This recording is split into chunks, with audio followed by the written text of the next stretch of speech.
दोस्तों, जब हम एक चौपहिया वाहन, एक 4 व्हीलर गाड़ी खरीदने का सोचते हैं तो बहुत सारे फैक्टर्स हमारे दिमाग में आते हैं। सबसे पहला, किस ब्रांड की गाड़ी खरीदनी है। सभी के अपने मनपसंदीदा ब्रांड्स होते हैं। किसी को टाटा पसंद होता है तो किसी को हुंडई, किसी को महिंद्रा पसंद होता है तो किसी को मारुति, और सबके अपने अपने रीजंस हैं। मैं उन रीजंस की बात नहीं करूंगा। आज हम जो वीडियो कर रहे हैं वो second hand versus new car का है, और मैं ये कोशिश करूंगा कि वीडियो के अंत तक आपके दिमाग में क्लैरिटी आ जाए कि भाई यूज्ड कार लेनी है या फिर नई गाड़ी लेनी है। तो शुरू करते हैं। तो जब हम कार लेने का प्लान करते हैं, बहुत सारे फैक्टर्स, जैसे मैंने बताया आपको, ब्रांड हमारे दिमाग में होता है कि भाई किस ब्रांड की गाड़ी लेनी है, कौन से फीचर्स मुझे चाहिए होंगे, क्योंकि हर किसी की नीड अलग अलग होती है। किसी को क्रूज कंट्रोल चाहिए, किसी को ज़रूरत नहीं है, भाई मैं इतना हाईवे पे जाता नहीं हूँ, राइट। तो किसी को भाई पीठ के ऊपर भी ठंडी हवा चाहिए तो उसे वेंटिलेटेड सीट्स चाहिए होती, किसी को नहीं चाहिए होती, मैं फैब्रिक सीट से काम चला लूँगा। ऐसे अलग अलग लोगों की अलग अलग पसंद होती है। तो सब हमारे दिमाग में ये फीचर्स आते हैं कि भाई कौन कौन से फीचर्स मुझे लगेंगे।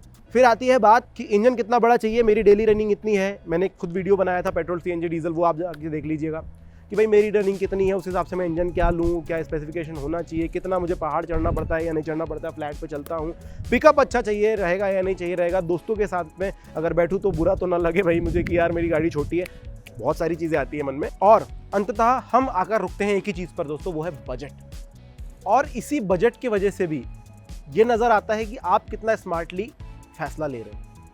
देखिए, अगर आपका बजट है 15 से 20 लाख रुपए का तो आपको कोई भी दिक्कत नहीं है, आपके पास बहुत सारे ऑप्शंस हैं। अगर आप फर्स्ट हैंड कार मार्केट में भी जाओगे तो लग्जरियस गाड़ियां अवेलेबल हैं। आप सेडान ले लीजिए, वरना है, होंडा सिटी है, एसयूवी में चले जाइए, एक्सयूवी 700 है, आपके पास स्कॉर्पियो एन का ऑप्शन होगा, आपके पास हैरियर का ऑप्शन होगा, सफारी का ऑप्शन होगा, क्रेटा का ऑप्शन आपके पास होगा। इवन अगर आप 15-20 लाख रुपए लेकर के जा रहे हो तो कॉम्पैक्ट एसयूवी तो आपको कोई भी टॉप एंड वेरिएंट के साथ मिल जाएगी। लेकिन अगर आपका बजट है 5-6 लाख रुपए का तो देखिए ऑप्शंस कितने कम हो जाते हैं। 6 लाख रुपए के बजट में आप ऑल्टो ले सकते हो, आप ले सकते हो टियागो का बेस वेरिएंट। ऐसे समय पर या तो आप ये छोटी गाड़ियां जिनका स्ट्रक्चर भी छोटा है, छोटी गाड़ियां इसलिए बोलोगे कि सच में कॉम्पैक्ट, हैचबैक में भी हैचबैक है। ऑल्टो काफ़ी छोटा है, लेजेंड है, बिल्कुल मानता हूँ, लेकिन छोटा है, स्पेस कम है, इंजन की परफॉर्मेंस उसके वेट के हिसाब से ठीक ठाक सी है। रिलायबिलिटी पे थोड़ा सा शक आ जाएगा कि भाई 2-3 लाख किलोमीटर या 4 लाख किलोमीटर ये मुझे मेरी हेल्प करेगी क्या। तब दिमाग आता है कि यार क्यों ना एक बार यूज्ड कार मार्केट देख लिया जाए, क्योंकि यूज्ड कार मार्केट में आपको क्या मिल जाएगा। 6 लाख रुपए के अंदर आपको वोक्सवैगन पोलो मिल जाएगी, आपको फोर्ड फिगो मिल जाएगी, आपको i20 मिल जाएगी, i10 मिल जाएगी, आपको टियागो मिल जाएगी, आपको अल्ट्रोज मिल जाएगी। मतलब जितनी भी कार कंपनी में जो हैचबैक हैं, जो कि प्रीमियम हैचबैक कहला रही थी, 10 लाख रुपए के बजट में आ रही थी, सारी सेकंड हैंड कार मार्केट में मिलेगी। 2 चीज़ें काम करेगी। पहला है कि ये पुरानी होंगी, यूज्ड होगी, तो पिछले ओनर ने किस तरीके से इसको रखा है वो आपको नहीं पता होगा, और पता लग सकता है क्योंकि अगर कार हिस्ट्री उन्होंने प्रॉपर सर्विसिंग कराई है तो सर्विसिंग हिस्ट्री होगी, जिसके अकॉर्डिंग आपको पता चल जाएगा किस तरीके से कार थी। और दूसरी चीज़, इन गाड़ियों की एज हो चुकी होगी। मतलब आप अगर 2017 का मॉडल आज 2023 में खरीदोगे तो समझ लीजिए 6 साल पुरानी गाड़ी है। गाड़ी का एक टोटल एज होता है लगभग 14 से 15 साल का, जिसमें से 6 साल आपने घटा दिए पहले खरीदते समय। तो आप समझ लीजिए अगले 9 साल या 8 साल के लिए गाड़ी आपके पास है। अगर आपका प्लान है कि 4-5 साल बाद मुझे भी निकालनी है गाड़ी, तो फिर आपके लिए एक बेटर ऑप्शन होगा। लेकिन रीसेल का ध्यान रखिएगा, सेकंड ओनर आप रहेंगे, थर्ड ओनर सामने वाला, तो रीसेल थोड़ा सा कमजोरी होगा। पर आपको क्या मिलेगा, सेकंड हैंड गाड़ी लोगे तो आपको अपने बजट के अंदर सारे फीचर्स मिलेंगे जो आपको चाहिए थे। इवन कुछ एक फीचर ऐसे मिल जाएंगे जो कि आपने सोचा भी नहीं था। हालांकि आप कार के शोरूम में भी जाओगे तो कुछ एक फीचर्स आपको ऐसे दे दिए जाते हैं जो कि जिसकी ज़रूरत आपको नहीं थी। लेकिन जब आप सेकंड हैंड कार मार्केट में जाते हो तो कुछ एक फीचर ऐसे मिलते हैं जिसकी ज़रूरत आपको लगता थी तो, लेकिन मैं उससे कॉम्प्रोमाइज़ कर रहा था, लेकिन मुझे मिल गया। और फीचर्स के साथ साथ क्या मिलेगा दोस्तों, एक तगड़ा इंजन। 6 लाख के बजट की जो गाड़ियाँ हैं उनमें छोटे इंजन होते हैं, वो उतने रिलायबल मुझे नहीं लगते। लेकिन जब आप 10 लाख 11 लाख की गाड़ियाँ सेकंड हैंड लेने की कोशिश कर रहे हो तो पुराने समय में टर्बो नहीं था, नेचुरली एस्पिरेटेड इंजन मिलते हैं जिनकी कैपेसिटी बहुत ज़्यादा चलने की होती है। अगर नहीं खुले हैं कभी तो ये और 1-2 लाख 3 लाख तो आराम से खींच लेंगे। आपको एक बढ़िया स्ट्रक्चर, ज़्यादा सेफ स्ट्रक्चर मिल रहा है। देखिए आज के समय में सेफ्टी बहुत बड़ी चीज़ है, तो 5-6 लाख की गाड़ियों में सिर्फ टियागो ही आपको सेफ गाड़ी मिलेगी। लेकिन अगर आप 10 लाख की सेकंड हैंड गाड़ी खरीद रहे हो ना, 10 लाख वाली सेकंड हैंड गाड़ी आज अपने बजट में खरीद रहे हो 6 लाख के अंदर, तो आपको सेफ्टी अच्छी मिलती है, इंजन मजबूत मिलता है, स्ट्रक्चर अच्छा मिलता है, स्पेस ज़्यादा मिलता है, फीचर्स मिल जाते हैं, एज कम मिलती है। तो आपके ऊपर है आपको किस तरीके की गाड़ी लेनी है वो सोचना होगा। हम चलते हैं दूसरे पॉइंट पर। दूसरा जो पॉइंट है हमारा वो है मॉडल डिफरेंस का। देखिए जब आप एक नई गाड़ी लेने के लिए जाते हो ना तो आपको मिलता है वेटिंग पीरियड, लेकिन उसमें आपको क्या मिलेगा, आपके मन पसंदीदा मॉडल जिसके फीचर्स आपको पता है, आपके मन पसंदीदा कलर, बस ये 2 चीज़ें हैं जो कि आपको यूज्ड कार में नहीं मिलेगी। यूज्ड कार के अंदर जो खड़ी है वो मिलेगी, अब वो किसी भी कलर की हो आपको लेनी होगी और जो मॉडल है वही लेनी होगी, या फिर प्राइस बदल जाएगा। अगर आपने मान के चलिए 5 लाख रुपए में एक टियागो बुक कर रखी है सेकेंड हैंड कार मार्केट में, जो कि लगभग 1 साल पुरानी है, 1 साल पुरानी टियागो 5 लाख में मिल जाएगी मार्केट में आपको। 1 साल पुरानी टियागो अगर वो खड़ी है काले कलर की तो काली ही आपको मिलेगी, आप उसमें कलर चूज़ नहीं कर सकते क्योंकि ऑलरेडी सेकेंड हैंड है।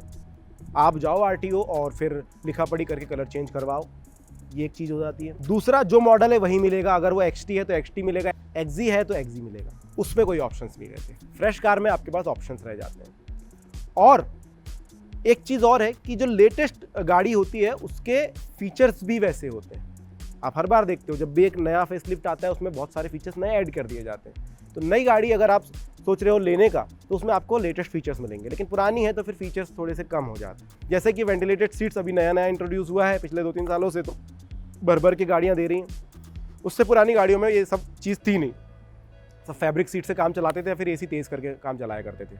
तो ये चीज़ें थोड़ी सी आप ओल्ड गाड़ियों में, यूज्ड गाड़ियों में मिस करोगे। अब हाँ, यहाँ पर भी कुछ आएंगे लोग जो बोलेंगे कि यार तो मैं 6-8 महीने या 1 साल पुरानी ही यूज्ड कार खरीद लेता हूँ ना, उसमें तो सारे फीचर्स मिलेंगे।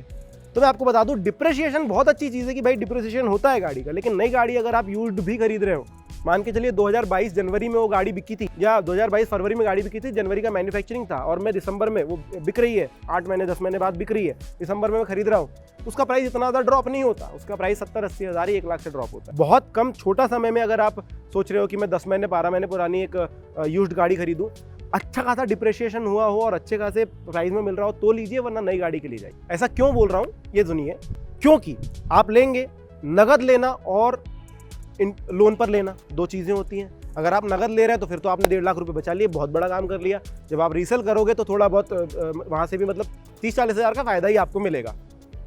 बट अगर आप लोन पर ले रहे हो तो आपका कुछ भी फ़ायदा नहीं हो रहा है, क्योंकि अगर लोन पर ले रहे हो तो थोड़ा बहुत डाउन पेमेंट आपने दे दिया, उसके बाद लोन के जो इंटरेस्ट रेट होते हैं ना, ये अलग अलग होते हैं। पता, अगर आप नई गाड़ी खरीद रहे हो तो लोन का इंटरेस्ट रेट आपको बैंक लगाएगा 7.5 से 8% या 10%, मैक्सिमम 10% और मिनिमम 7 से 8%। लेकिन वहीं अगर आप ले रहे हो एक सेकेंड हैंड गाड़ी तो बैंक आप पे इंटरेस्ट रेट लगाता है 13 से 16%। नई गाड़ी का मिनिमम 7 है और पुरानी गाड़ी का मिनिमम 13 है। तो ये जो 6% का डिफरेंस आ रहा है ये आप एक्स्ट्रा पे करोगे, जितने ज़्यादा साल की EMI उतना ज़्यादा पैसा आप पे करोगे, तो यहाँ पर खर्चा बहुत ज़्यादा बढ़ गया। इसीलिए मैं कह रहा था कि नई ले लेना, फिर तो लोन का इंटरेस्ट रेट देख करके लेना।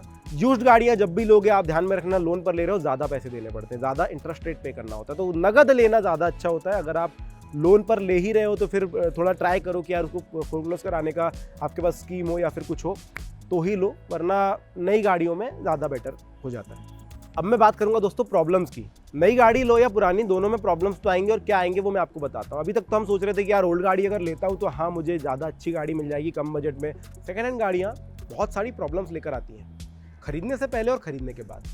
खरीदने से पहले क्या प्रॉब्लम्स आ सकती हैं? देखो, नई गाड़ी लेने जाते हो तो आप जाते हो सीधा शोरूम में आपको कोई ना कोई सेल्स पर्सन आपको गाड़ी के बारे में सारी जानकारी दे देगा, आपके लिए सब कुछ कर देगा, और आपको पता ही है कंपनी खुद दे रही है गाड़ी, और आपको पता है कि आप कंपनी से ले रहे हो, यानी कि अगर गाड़ी में कुछ खराबी निकलती भी है, भाई मैन्युफैक्चरिंग फॉल्ट था, जो भी था, आप तो कंपनी पे क्लेम कर दोगे और आपकी गाड़ी तो रिप्लेस हो जाएगी। लेकिन सेकंड हैंड गाड़ी में ऐसा नहीं है ना, क्योंकि अगर आप किसी बंदे से खरीद रहे हो तो बंदा बाद में मुकर सकता है, मैंने दी थी भाई तब नहीं था ये प्रॉब्लम। एक परेशानी ये हो सकती है। ठीक है, आपने एक बड़े से कार मार्केट से गाड़ी खरीद ली, आप किसी कंपनी में चले गए, ट्रू वैल्यू चले गए, स्पिनी चले गए, या फिर जहाँ पर भी जिस भी कंपनी में आप चले गए या बड़ी सी दुकान में चले गए, कोई बहुत बड़ा डीलर है, भरोसा नहीं आएगा ना कि इंजन की जो ये मुझे कह रहे हैं जो इंजन की हालत है वही है। ऐसे समय पर आपको एक काम रहता है कि आप किसी पहचान के मैकेनिक को लेकर आएँ, उससे गाड़ी चेक करवाएं, पूरी चेक करेगा, पता करेगा कि हाँ गाड़ी का इंजन किस तरीके से है, गाड़ी में कुछ ठुका पिटा तो नहीं है, ज़्यादा डेंट वगैरह तो नहीं है, कुछ परेशानी तो नहीं है, उसके बाद वो बताएगा। मैकेनिक पर भी आप भरोसा नहीं कर सकते कंपनी पे जितना कर सकते थे। तो एक परेशानी ये होती है कि आपको भरोसा बहुत ज़्यादा रखना पड़ता है आम लोगों पर कि हाँ गाड़ी जो है मैं जो ले रहा हूँ वो सही है। अच्छी गाड़ी आ गई, बहुत अच्छी बात है, हम कंसिडर करेंगे कि अच्छी आई। नहीं आई तो फिर आपको जो है कंपनी से जिससे आपने गाड़ी खरीदी उनसे थोड़ी सी बात करनी होगी। अगर अच्छी आई, उसके बाद मेंटेनेंस जो है वो आपको तगड़े से करना पड़ता है। टायर्स घिसे हुए होते हैं, अगले 10-12 हज़ार किलोमीटर पर आपको टायर्स बदलने पड़ेंगे, तो एक खर्चा ये बढ़ जाता है। नई गाड़ी रहती तो टायर 30-40 हज़ार किलोमीटर तो चलते ही चलते थे।